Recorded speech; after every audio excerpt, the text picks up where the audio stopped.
করার জন্য দ্বাদশ শ্রেণী প্রকৃতি ঘোষকে অনেক অভিনন্দন জানাই। তো ইতিমধ্যে রাজেশ মন্ডল মহাশয় আমাদের মধ্যে উপস্থিত হয়েছেন, তো তাকে বরণ করে নেওয়ার জন্য দ্বাদশ শ্রেণীর ছাত্রছাত্রীদের আহ্বান জানাচ্ছি।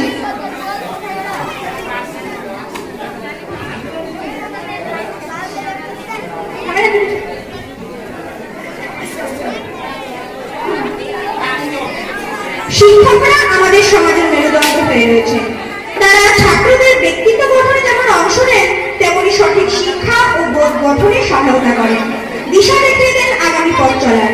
দেশের আদর্শ নাগরিক হিসেবে ছাত্রদের গড়ে তোলার ব্রত নিয়ে শিক্ষকরা নিজেদের মতো করে পথ চলেন, দেখিয়ে দেন ঠিক এবং ভুলের রাস্তা।